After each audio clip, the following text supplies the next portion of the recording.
Imaginez un monde où un éclat plus brillant que le soleil illumine le ciel.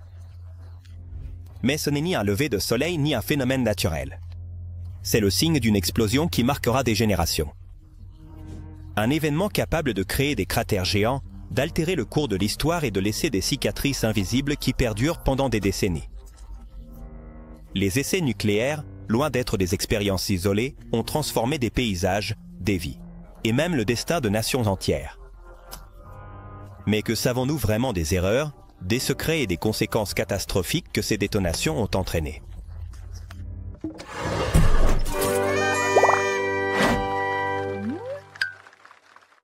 Yves Marshall. Jusqu'où peut aller l'impact d'une expérience nucléaire? Les îles Marshall représentent l'un des témoignages les plus bouleversants de la dévastation provoquée par les essais nucléaires. À partir de l'année 1946, les États-Unis ont choisi cet archipel du Pacifique comme le cadre parfait pour leurs expériences atomiques. Pendant 12 ans, ils ont réalisé 65 détonations qui non seulement ont modifié la géographie des îles, mais ont également marqué leurs habitants et l'écosystème marin.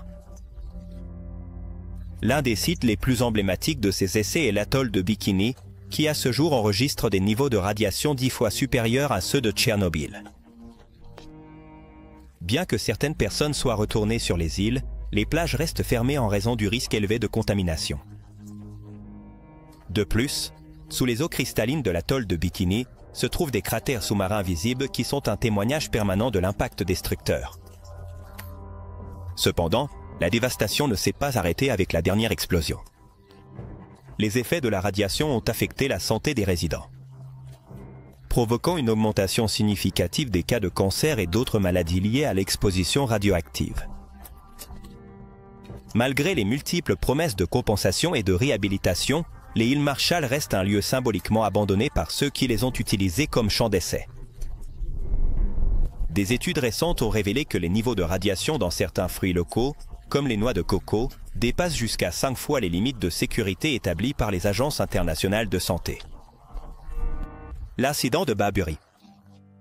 Que se passe-t-il lorsque le sol n'est pas aussi solide qu'il en a l'air? En décembre 1970, les États-Unis ont réalisé un essai nucléaire souterrain sur le site d'essai du Nevada. La bombe, de 10 kilotonnes, a été détonée à une profondeur de 270 mètres. Cependant, ce qui devait être une expérience contrôlée s'est rapidement transformé en désastre. Une fissure dans le sol a permis à un nuage de poussière radioactive de s'échapper dans l'atmosphère, se répandant à travers les États voisins. Bien que le gouvernement ait initialement assuré que les dommages étaient minimes, il a rapidement été révélé que plusieurs travailleurs exposés ont développé des maladies liées à la radiation, y compris des cancers mortels. Cet accident a entraîné une suspension temporaire de 6 mois des essais nucléaires souterrains, car il était nécessaire d'enquêter en profondeur sur ce qui s'était passé.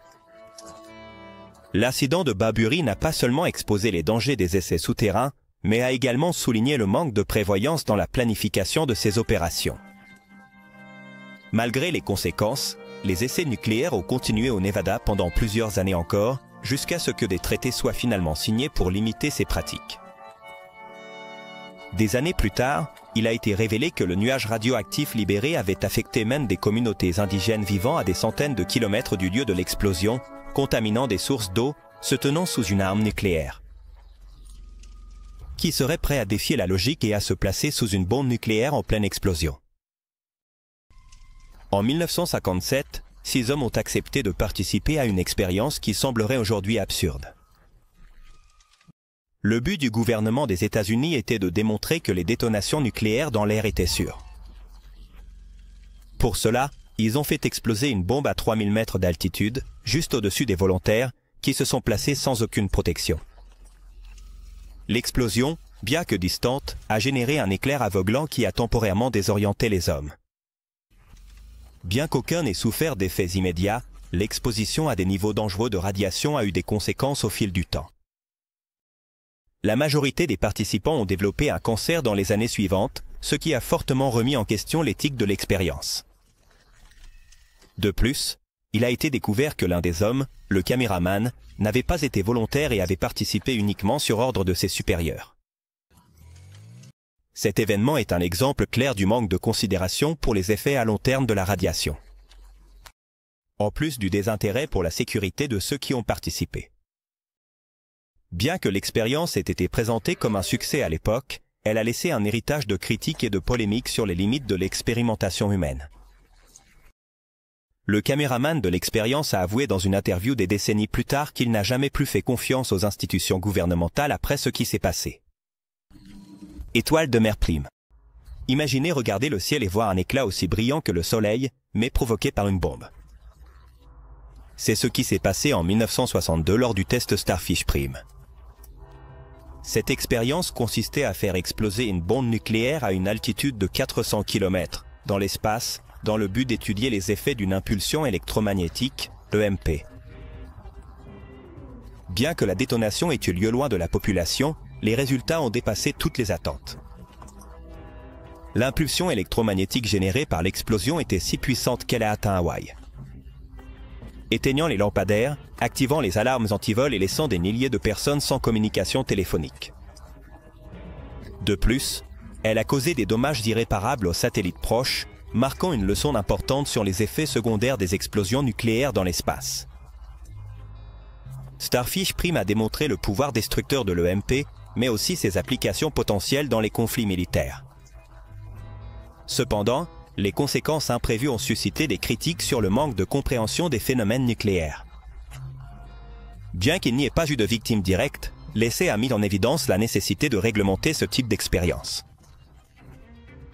L'explosion a généré des aurores boréales artificielles qui étaient visibles jusqu'en Nouvelle-Zélande, créant un spectacle jamais vu auparavant dans cette région. Lac Chagrin. Que se passe-t-il lorsqu'une bombe nucléaire est utilisée pour créer? En 1965, l'Union soviétique a décidé de faire exploser une bombe de 140 kilotonnes au Kazakhstan, dans le but de former un lac artificiel. Le résultat fut le lac Chagrin, un cratère géant qui s'est rempli d'eau et a été promu comme un exploit de l'ingénierie nucléaire. Cependant, ce qu'ils n'ont pas calculé, c'est la quantité de radiation que l'explosion laisserait dans l'eau et le terrain environnant. Surnommé le lac atomique, ce plan d'eau reste l'un des endroits les plus radioactifs de la planète. Bien que son apparence puisse sembler inoffensive, s'approcher du lac implique de s'exposer à des niveaux dangereux de contamination radioactive. Pendant des années, certains ont essayé de pêcher dans ces eaux, mais les conditions toxiques ont rapidement fait abandonner cette pratique. L'expérience était une tentative ratée d'utiliser des armes nucléaires pour des projets civils. Bien que le cratère soit impressionnant, le coût environnemental et humain était trop élevé. Le lac Chagrin reste un rappel de l'ambition démesurée de l'époque nucléaire. Les scientifiques soviétiques ont publiquement testé l'eau du lac pour démontrer sa sécurité, bien qu'il ait été découvert par la suite que les niveaux de radiation étaient mortels. Accident du B-52 à Goldsboro. Un accident aérien peut être catastrophique, mais que se passe-t-il lorsque l'appareil transporte des bombes nucléaires? Le 23 janvier 1961. Un bombardier B-52 Stratofortre a subi une panne en survolant Goldsboro, en Caroline du Nord. À bord, il transportait 2 bombes nucléaires de 3 mégatonnes chacune. Pendant l'incident, l'équipage a évacué l'appareil et les bombes sont tombées au sol, l'une dans un champ boueux et l'autre dans un arbre. Bien qu'aucune des 2 bombes n'ait explosé, des analyses ultérieures ont révélé que l'une d'elles était à un seul interrupteur de le faire. Si elle avait explosé, la côte des États-Unis aurait subi un désastre nucléaire de proportions inimaginables. Cet accident a souligné la nécessité de revoir les protocoles de sécurité liés au transport des armes nucléaires. L'accident de Goldsboro a mis en évidence le risque constant de maintenir et de transporter des armes de destruction massive, bien que les autorités aient minimisé l'événement à l'époque. Des décennies plus tard, des documents déclassifiés ont montré à quel point le pays était proche d'un désastre historique. L'endroit où l'une des bombes est tombée est devenu un site touristique non officiel, bien qu'il soit toujours surveillé par des équipes spécialisées en raison de la possible contamination radioactive. Accident de Neonoxa en 2019, la Russie a été le théâtre d'un accident nucléaire qui a laissé plus de questions que de réponses. Lors de l'essai d'un missile de croisière à propulsion nucléaire près de la localité de Neonoxa, une explosion a provoqué une colonne de fumée et d'eau atteignant 100 mètres de hauteur. Cet incident n'a pas seulement fait des victimes mortelles parmi les scientifiques et les militaires, mais a également mis en lumière le manque de transparence du gouvernement russe en matière d'accidents nucléaires. L'accident a déclenché des craintes au niveau international en raison de la libération de radiations qui ont affecté les communautés voisines. Bien que les autorités russes aient minimisé l'incident, les déclarations de pêcheurs locaux et l'hospitalisation de plusieurs personnes présentant des symptômes de maladies dues aux radiations ont mis en doute la version officielle. Dans les jours suivants, la radiation dans la zone a augmenté de manière significative, provoquant des évacuations temporaires. Neonoxa a mis en évidence les dangers des nouvelles technologies nucléaires en développement et les risques associés, à leur manque de réglementation. Cet accident a également généré des tensions internationales, car de nombreuses nations ont exigé des explications claires sur ce qui s'était passé. Après l'accident, les pharmacies locales ont signalé une augmentation massive des ventes d'iodure de potassium, un composé utilisé pour protéger la glande thyroïde des radiations. Château Bravo. Le 1er mars 1954, sur l'atoll de Bikini, les États-Unis ont fait exploser la bombe Castle Bravo, une arme thermonucléaire de 15 mégatonnes qui a dépassé de plus de 2 fois la puissance attendue. Cette explosion, la plus puissante réalisée par le pays, a créé un nuage de radiation qui s'est étendu sur des centaines de kilomètres, affectant les îles voisines et un bateau de pêche japonais appelé Daegu Fukushima. Les habitants des îles proches, exposés aux retombées radioactives, ont souffert de graves problèmes de santé, y compris des cancers et des maladies liées à la radiation. De plus, l'atoll de Bikini est devenu complètement inhabitable, et les écosystèmes marins ont subi des dommages irréparables. Cette catastrophe a provoqué une vague d'indignation mondiale et a marqué un tournant dans la perception publique des essais nucléaires. Castle Bravo est un rappel des dangers de l'expérimentation sans pleine compréhension des conséquences. Malgré les efforts pour minimiser l'impact, les dommages humains et environnementaux persistent encore. La détonation de Castle Bravo a provoqué la formation d'une nouvelle substance radioactive appelée trinitite coralline, un verre formé par la fusion du corail en raison de la chaleur extrême. Le noyau démoniaque. C'est un nom qui inspire la peur, et à juste titre. Ce noyau de plutonium, conçu pour faire partie d'une bombe atomique pendant le projet Manhattan, a atteint un état critique de manière accidentelle à 2 reprises, entraînant la mort de 2 scientifiques. Les 2 incidents se sont produits dans les laboratoires de Los Alamos en 1945 et 1946, laissant un héritage de tragédies et d'avertissements sur la manipulation de matériaux radioactifs. Le premier accident s'est produit lorsqu'un tournevis qui stabilisait 2 hémisphères du noyau a glissé, permettant au plutonium d'atteindre un état critique. La deuxième fois, un physicien a utilisé 2 blocs de beryllium pour réaliser une expérience, mais une chute accidentelle a conduit à un état de réaction incontrôlée. Dans les 2 cas, les scientifiques sont morts d'une exposition à de fortes doses de radiation et d'autres travailleurs ont subi de graves conséquences sur leur santé. Ce noyau, qui a finalement été utilisé dans des essais nucléaires, reste un symbole des dangers inhérents à la manipulation de l'énergie nucléaire. Les accidents du noyau démoniaque ont inspiré de nombreux écrivains de science-fiction qui ont utilisé son histoire comme base pour des intrigues sur des expériences dangereuses. Dans Storac en 1962, les États-Unis ont mené un essai nucléaire souterrain connu sous le nom de Storac dans le Nevada. La bombe, conçue pour évaluer l'utilisation d'explosifs nucléaires dans l'exploitation minière, a libéré plus de matériel radioactif dans l'atmosphère que tout autre essai sur le sol américain.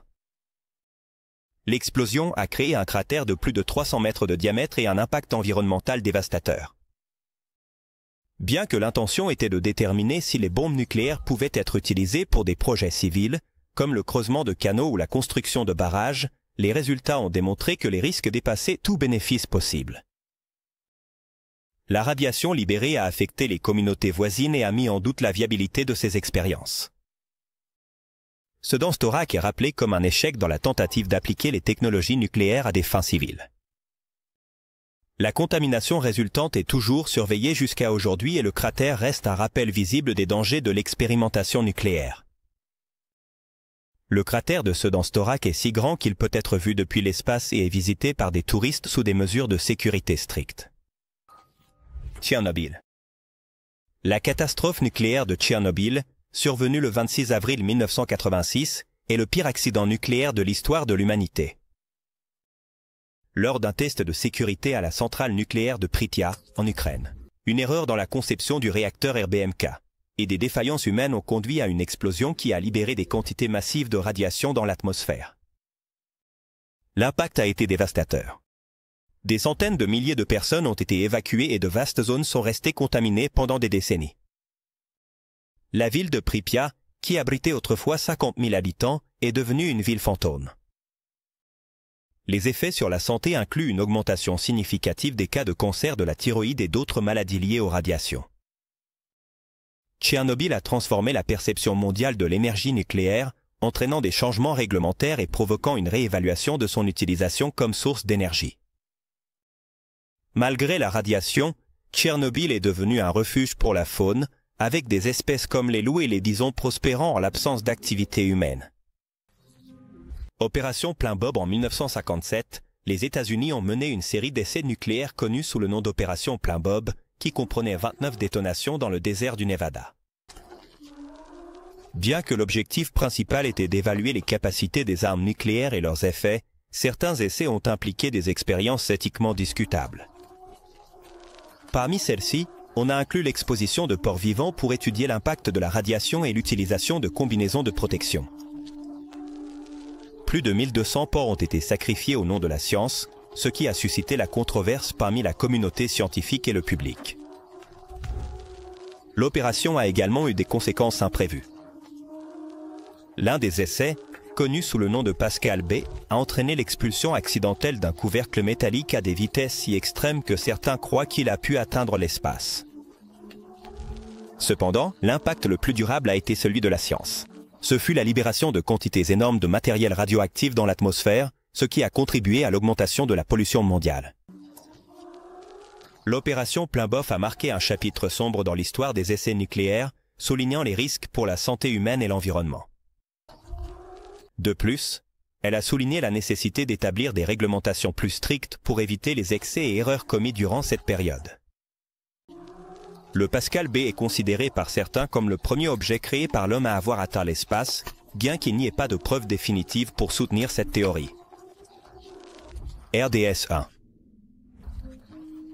Le 29 août 1949, l'Union soviétique a fait exploser sa première bombe atomique, connue sous le nom de RDS-1, sur le site d'essai de Semipalatinsk, au Kazakhstan. Cet événement a marqué le début officiel de la course aux armements nucléaires entre les États-Unis et l'Union soviétique, changeant à jamais le paysage géopolitique mondial. Le test a été un succès technique, bien que ses implications éthiques et environnementales aient été dévastatrices. Pour étudier les effets de l'explosion, les Soviétiques ont placé des structures, des véhicules, et plus de 1500 animaux dans la zone d'essai. Les résultats ont démontré l'impact destructeur de la bombe sur la vie et les infrastructures, consolidant l'Union soviétique en tant que puissance nucléaire. Cependant, les communautés voisines ont souffert des conséquences. La radiation libérée a gravement affecté les résidents locaux, causant des maladies et des malformations génétiques qui persistent jusqu'à aujourd'hui. Les rapports de renseignement des États-Unis ont détecté la détonation de RDS-1. Grâce à la présence de particules radioactives dans l'atmosphère. Ce qui a déclenché une intensification de la course aux armements, la bombe Tsar. Le 30 octobre 1961, l'Union soviétique a fait exploser la bombe Tsar, l'explosion nucléaire la plus puissante jamais enregistrée. Avec une puissance de 50 mégatonnes, cet essai sur la lointaine île de Novaya Zemlya a créé une onde de choc qui a fait 3 fois le tour de la planète. L'éclair de l'explosion était visible à plus de 1000 km de distance. Et le nuage de fumée a atteint une hauteur de 65 km. Bien que la bombe ait été initialement conçue pour atteindre 100 mégatonnes, les scientifiques soviétiques ont réduit sa puissance par crainte des conséquences environnementales et globales. Le test était un message de puissance en pleine guerre froide, mais il soulignait également les dangers de manipuler des forces aussi destructrices. L'impact environnemental et humain de l'essai a été significatif, bien que la zone fût inhabitée. Cependant, l'explosion a clairement montré que l'humanité avait atteint un nouveau niveau de capacité destructrice, ce qui a conduit à une augmentation des efforts pour contrôler les armes nucléaires. Les vitres des fenêtres en Finlande et en Norvège ont été brisées en raison de l'onde de choc générée par l'explosion. MICTI, OAK. En avril 1986, les États-Unis ont réalisé l'essai MICTI, OAK, une détonation souterraine conçue pour évaluer la résistance des véhicules de rentrée des missiles balistiques intercontinentaux. Cependant, l'essai a eu des conséquences désastreuses en raison d'une erreur dans les systèmes de ventilation du tunnel où il a été effectué. L'explosion a libéré de grandes quantités de radiation dans l'air, contaminant la zone environnante et exposant les travailleurs aux véhicules de rentrée à des niveaux dangereux de radiation. Cet accident a provoqué des manifestations publiques et des critiques envers le manque de précaution dans la planification de l'essai. De plus, il a entraîné un examen plus rigoureux des essais nucléaires souterrains. Malgré les efforts pour minimiser l'impact, MICTI-OAK a laissé un héritage de méfiance envers les programmes d'essais nucléaires. C'était un rappel des dangers inhérents à ces pratiques, même lorsqu'elles sont réalisées dans des conditions apparemment contrôlées. MICTI-OAK a libéré presque le double de radiation que les essais souterrains moyens, en raison d'une défaillance dans la contenance des gaz radioactifs. Novaya Zemlya, pendant des décennies, la lointaine île de Novaya Zemlya, dans l'Arctique russe, a été l'épicentre des essais nucléaires de l'Union soviétique. Entre 1954 et 1990, plus de 200 détonations ont été réalisées à cet endroit, accumulant une énergie totale équivalente à 265 mégatonnes de TNT. Ce niveau d'activité a fait de Novaya Zemlya l'un des sites les plus contaminés par la radiation dans le monde. Malgré les protestations internationales, la Russie a continué à utiliser cette région pour des essais nucléaires jusqu'à bien après les années 90 et a même repris des activités limitées en 2012. L'impact environnemental est dévastateur, avec des niveaux de radiation qui affectent à la fois la faune et les océans environnants. Novaya Zemlya est le foyer des ours polaires, qui font maintenant face à des menaces supplémentaires en raison de la contamination radioactive et de la fonte de la glace arctique. Trinité. Le 16 juillet 1945, dans un coin reculé du désert du Nouveau-Mexique, un événement s'est produit qui allait changer le cours de l'histoire. Le premier essai nucléaire de l'humanité, connu sous le nom de Trinity.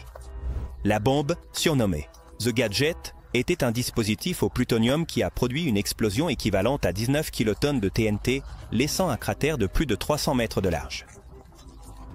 Cette détonation a marqué le début de l'ère atomique, transformant la géopolitique et la perception de l'humanité sur la guerre. L'explosion a illuminé le ciel avec un éclair aveuglant, visible à plus de 300 km de distance, suivi d'une onde de choc qui a secoué le terrain. Cependant, les effets immédiats ne se sont pas limités à l'impact physique. La radiation libérée a contaminé les zones proches, affectant les communautés locales, dont beaucoup n'ont pas été avertis ni évacués avant l'essai. Trinity a représenté le début de la course aux armements nucléaires, déclenchant des tensions mondiales et des débats éthiques qui persistent jusqu'à aujourd'hui, bien qu'il ait été célébré comme une réussite scientifique à l'époque. Les conséquences de cette expérience sont un rappel des dangers inhérents au pouvoir atomique. L'explosion a créé un nouveau matériau appelé trinitite, un verre vert formé par le sable du désert qui a fondu en raison de la chaleur extrême. Ce matériau peut encore être trouvé dans la zone d'essai. Fukushima. Le 11 mars 2011, un tremblement de terre de magnitude 9 suivi d'un tsunami dévastateur a frappé la côte du Japon, déclenchant l'un des pires désastres nucléaires de l'histoire à la centrale nucléaire de Fukushima Daiichi. L'eau a inondé les générateurs de secours qui maintenaient les réacteurs refroidis, entraînant de multiples explosions d'hydrogène et la libération de radiation dans l'atmosphère. Plus de 150 000 personnes ont été évacuées et de vastes zones autour de la centrale sont devenues inhabitables en raison de la contamination radioactive. Malgré les efforts de confinement, l'impact environnemental et humain reste profond, avec des conséquences pour la santé publique et la sécurité alimentaire de la région. Fukushima est un rappel sombre des risques de construire des centrales nucléaires dans des zones sismiquement actives. Cette catastrophe a provoqué une remise en question mondiale de l'utilisation de l'énergie nucléaire, plusieurs pays réduisant leur dépendance à cette source d'énergie. Malgré la dévastation, l'écosystème marin près de Fukushima a montré une récupération surprenante, avec certaines espèces prospérant en l'absence d'activité humaine. Opération Red Wing en 1956, les États-Unis ont lancé l'opération Red Wing, une série de 17 essais nucléaires réalisés sur l'atoll de Bikini et d'autres îles du Pacifique. Cette opération a été cruciale pour le développement des armes nucléaires de deuxième génération, mais elle a également laissé un héritage de destruction environnementale et de souffrance humaine. L'une des détonations les plus significatives fut l'essai Bravo, qui produisit une explosion de plusieurs mégatonnes, générant un nuage de radiation qui a affecté les habitants des îles voisines. De nombreux résidents ont été évacués, mais les effets de l'exposition aux radiations se sont manifestés sous forme de cancer et d'autres maladies graves. Red Wing a mis en évidence les dangers inhérents aux essais nucléaires atmosphériques et a conduit à une augmentation de la pression internationale pour réglementer ces activités. Bien que techniquement ce fut un succès militaire, le coût humain et environnemental fut incalculable. Pendant ces essais, une technologie de filmage avancée a été utilisée pour capturer des images à haute vitesse des explosions, qui sont étudiées jusqu'à aujourd'hui par des scientifiques et des cinéastes. Retombées. La radiation est un ennemi invisible et persistant, et le phénomène des retombées est sa manifestation la plus redoutée. Entre 1945 et 1980, les essais nucléaires réalisés par diverses puissances ont libéré des quantités massives de matériaux radioactifs dans l'atmosphère, qui se sont ensuite dispersés à travers la planète. Ces retombées radioactives ont contaminé les sols, les eaux et les aliments, affectant la santé de millions de personnes. Les études scientifiques ont lié ces essais à une augmentation des cas de cancer, de maladies génétiques et de malformations congénitales. De plus, l'accumulation de radiation dans l'environnement reste une menace, même des décennies après l'arrêt des essais nucléaires atmosphériques. Le phénomène des retombées n'a pas seulement transformé l'approche des essais nucléaires, mais a également poussé à la création de traités internationaux, comme le traité d'interdiction partielle des essais nucléaires en 1963, qui a marqué un tournant dans les efforts pour limiter l'utilisation irresponsable de ces armes. Des études ont montré que les dents de lait des enfants nés pendant l'ère des essais nucléaires contenaient des niveaux élevés de strontium-90, un isotope radioactif libéré lors des explosions.